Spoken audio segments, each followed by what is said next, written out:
Bueno, empiezo por darle un saludo muy afectuoso a los compañeros y compañeras del Polo Democrático Alternativo del departamento de Arauca, de esa bella e importante región del país, así está sometida a tantos abandonos. Un saludo a los dirigentes, a todos los compañeros y compañeras del Polo. Desafortunadamente no puedo acompañarlos, pues, como hubiera sido mejor de cuerpo presente. Entonces con Francisco Torres, con Pacho Torres, vimos que un saludo a través de este medio pues podía por lo menos suplir en parte mi ausencia en ese evento. Entonces trabajemos el asunto. Se me ha planteado que hagamos una intervención que toque brevemente unos 15 minutos, algo así. Un tema que es la situación nacional, que es en últimas, digamos, cómo ve el Polo Democrático Alternativo a Juan Manuel Santos y por qué estamos en la oposición, eso se engloba todo. Voy a hacer algunos comentarios sobre la situación del Polo y la última reunión de la Dirección Nacional que acabamos de hacer, y algunos comentarios sobre la campaña electoral. Yo sé que allá ya se ha estado seleccionando un grupo muy distinguido de dirigentes nuestros que van a tener la responsabilidad de ser nuestras puntas de lanza en la lucha electoral, y a ellos les deseo pues los mayores éxitos en ese esfuerzo de tanta importancia. El punto clave de la situación nacional es esta. Es claro que el nuevo presidente, el doctor Juan Manuel Santos, ha trazado como táctica política principal la de unir en torno a su gobierno todo lo que pueda unir. En ese sentido hay una diferencia con el gobierno anterior. Ellos lo han llamado la gran unidad nacional. Yo he preferido llamarlo la gran manguala, porque esto me recuerda al Frente Nacional, cuando se amangualaron los liberales y los conservadores y montaron una especie de dictadura bipartidista que tanto mal le hizo a Colombia. El único partido que en nuestro país se ha declarado en oposición al gobierno de Juan Manuel Santos es el Polo Democrático Alternativo. Luego, entonces, la explicación es, lo que hay que mirar es, bueno, tenemos razón cuando nos declaramos en oposición, está bien hacer eso, ¿por qué nos declaramos en oposición? Y yo pues creo que abundan las razones para mostrar cómo en lo fundamental, en lo principal, en lo determinante, en lo que define, el gobierno de Juan Manuel Santos es el continuismo del gobierno anterior, lo que quiere decir que va a mantener todas sus políticas regresivas, las fundamentales, y va a avanzar en nuevas políticas retardatarias, como vamos a ver en esta breve intervención. Y esto es lo que explica por qué el Polo está en oposición a Juan Manuel Santos, porque si estuvimos 8 años en oposición a Uribe por todas las razones que dimos, económicas, políticas, sociales, pues el colmo sería que ahora que van a seguir con lo mismo, decidiéramos abandonar la oposición y termináramos sumados a la gran manguala que han montado los partidos que llaman de la unidad nacional. Digamos primero que Juan Manuel Santos es el heredero del neoliberalismo, ministro de César Gaviria, ministro de Andrés Pastrana, ministro de Álvaro Uribe, así ahora eso quieran ocultarlo los del uribosantismo, los del santo uribismo, no sé qué nombre darle, pero ese es el heredero. Es decir, Juan Manuel Santos llega a la presidencia porque Uribe lo escoge como su principal sucesor, es él quien lo selecciona, y lo selecciona porque Santos es quien se ofrece a cuidarle de la mejor manera las 3 políticas fundamentales de Uribe, las que se conocen con el nombre de los 3 huevitos: seguridad democrática, cohesión social y confianza inversionista. En seguridad democrática todo sigue igual, aun cuando con un lenguaje, digamos, melifluo, un lenguaje, digamos, de un tono distinto al del anterior, pero en general todos los hechos fundamentales que configuraban esa política se mantienen. No voy a entrar en detalle porque es fácil que ustedes lo visualicen así.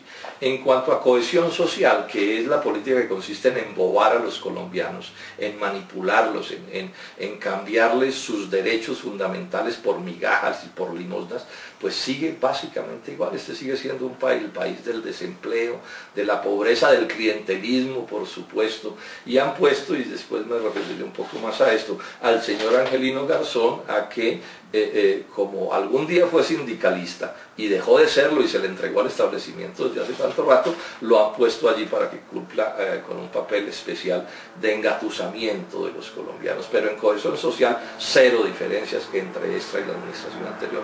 Y en el caso en lo principal, que es lo de la confianza inversionista, pues ni se diga que el gobierno de Juan Manuel Santos es el continuismo del gobierno de Álvaro Uribe. Entonces estamos hablando, para poner ejemplos, siguen los tratados de libre comercio con Estados Unidos y la Unión Europea, siguen todas las políticas del consenso de Washington, las orientaciones del Fondo Monetario Internacional, las orientaciones del Banco Mundial, el énfasis del desarrollo que ellos llaman económico del país, puesto en la gran minería de las transnacionales, cubiertas de todo tipo de gabelas y de canonjías, y en eso no hay ninguna modificación. Se sostiene también toda la lógica plutocrática que viene del gobierno anterior, que consiste en que, dicen ellos, y se les dan hartas gabelas a los magnates, a los monopolios, a las transnacionales, algo que dice que chorreará en beneficio de los de abajo, del pueblo raso y de las capas medias. En eso no hay ninguna modificación.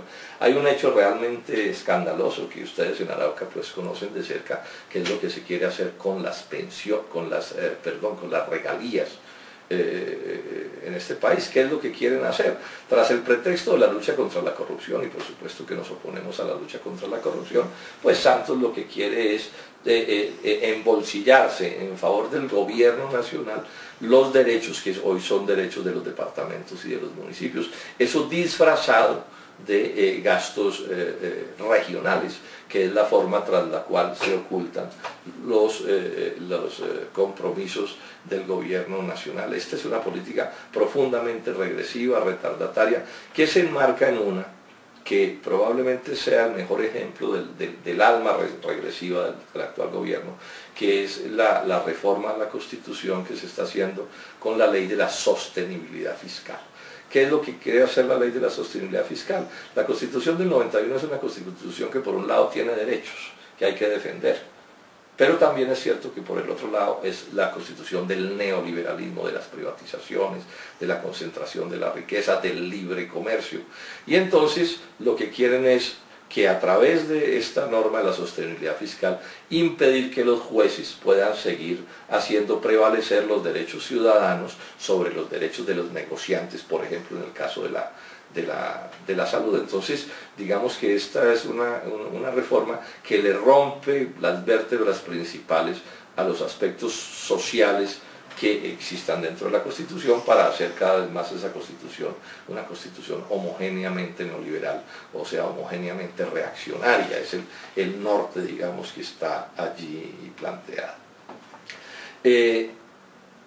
Sabemos también, y estoy dando simplemente ejemplos recorderis, que el gobierno de Santos en la legislatura anterior aprobó una reforma al sistema de salud que no es otra cosa que haber convertido en ley los decretos de la emergencia social que le fracasaron a Álvaro Uribe hace un año. O sea, una manera distinta de lograr el mismo fin, el mismo propósito. Ya se están destapando varias cosas que vienen en el plan de desarrollo como cosas a las escondidas que vienen dentro del plan. Por ejemplo, viene un aumento de la edad para pensionarse en Colombia, cosa que es supremamente grave. Vienen incrementos feroces en el predial, es bueno que ustedes lo sepan. Hoy la tasa del predial oscila entre el 1 y el 16 por mil. Van a ponerla a oscilar entre el 6 y el 16 por mil, o sea que a los más pobres, por barato que les resulte, les va a tocar pagar el 7 por mil, que es un alza absolutamente descomunal. Esto incluye gravar a unos compatriotas que nunca habían grabado con este tipo de impuesto, que son las comunidades indígenas. Van a gravar también la vivienda de interés social. Lo pongo como otro ejemplo de cosas reaccionarias que vienen, digamos, en esta reforma, en este plan de desarrollo. Y viene una cosa sobre la que quiero llamar la atención, porque allá les toca a ustedes de cerca, que es una política de feroz concentración de la propiedad rural. Colombia hoy es uno de los países con mayor desigualdad en cuanto a la propiedad de las tierras rurales respecta. Y eso que aquí las normas en algo controlan, han controlado que los baldíos de la nación no vayan a engrosar grandes latifundios, sino que apunten más bien a propiedades pequeñas o medianas. Pues bien, cambian las normas y lo que se va a estimular de frente, y lo dice Juan Manuel Santos en su programa de gobierno y en su plan de desarrollo, son los grandes proyectos. O sea, Santos va a lograr lo que Uribe no logró, lo que Uribe y Arias no lograron con el modelo Carimagua. Recordemos eso que intentaron hacer en Carimagua, una lógica de esas la van a aplicar en todo el territorio nacional. Digamos entonces que en este sentido Santos y Juan Camilo Restrepo apuntan a lograr lo que no lograron Andrés Felipe Arias y Álvaro Uribe. Podríamos mencionar más cosas, el sometimiento. Juan Manuel Santos decidió no gritarle más a los presidentes vecinos, pero su sometimiento a Washington sigue siendo pues absolutamente vergonzoso. En estos días, en una entrevista en Semana, con toda desfachatez decía: yo soy pro norteamericano, decía. Y van a mandar, por ejemplo, soldados colombianos o tropas colombianas a Afganistán. O sea que no hay, digamos, diferencia de fondo entre este y otro gobierno, y por eso estamos en la oposición. ¿Dónde está la diferencia principal? La diferencia principal está en que mientras Uribe era un tipo frentero, desfachatado, daba la cara, atacaba de frente, ¿cierto? Santos es un hombre solapado, ¿cierto? Es un hombre civilino, resbaloso, que oculta sus comportamientos. Inclusive aquí se ha llegado hasta la idiotez de alguien preguntarse que si sería que Santos estaba traicionando a su clase social, porque pues esto a la hora de engañar pues no les tiembla el pulso para todo. Y un buen ejemplo es el caso de don Angelino Garzón. Yo es una pregunta que suelo hacer en esta charla. ¿Santos nombra a Angelino Garzón como prueba de que quiere mucho a los trabajadores o como prueba de que no los quiere? Yo creo que es lo segundo. ¿Por qué? Es verdad que Garzón fue un hombre de la izquierda de este país, inclusive y dirigente sindical, pero también es verdad que abandonó esa condición y cambió de bando cuando se fue de ministro de Andrés Pastrana. Es decir, aquí no podemos seguir con la ingenuidad de pensar que la gente cambia de bando y sigue siendo el mismo que era antes. Y por eso es que Santos lo pone. Santos lo pone porque Angelino es un tipo que tiene capacidad de engaño, capacidad de astucia, capacidad de confundir. Santos lo nombra primero porque fue lo que fue, pero también lo nombra porque ya no es lo que fue. Es decir, si el señor Angelino Garzón hubiera seguido siendo el que era, nunca hubiera sido vicepresidente de Colombia. Y si no hubiera sido de izquierda y sindicalista, tampoco lo hubiera sido. Yo creo que queda claro el asunto. Ahora, para mostrar que sí son útiles estas engañifas a la gente, pensemos en cómo Santos ha logrado un éxito con Angelino que no logró Uribe Vélez. Uribe duró 8 años bregando a dividir el movimiento obrero, creando una nueva central, a la brava, digámoslo así. ¿Qué hizo Santos? Se consiguió Angelino, y Angelino salió y se consiguió una de las centrales que había, y ahí está ya dividido el movimiento obrero. Lo que no pudo hacer Uribe, dividir el movimiento obrero, lo logró con suma rapidez Juan Manuel Santos. Es por eso que entonces el Polo, en la última dirección nacional, se ratificó como partido de la oposición a Santos. No nos le vamos a entregar a Santos, no nos le vamos a arrodillar a Santos, no le vamos a lagartear a Santos, no le vamos a suplicar a Santos, no vamos a embellecer a Santos, porque un partido de izquierda no puede engañar, pero tampoco puede facilitar el engaño.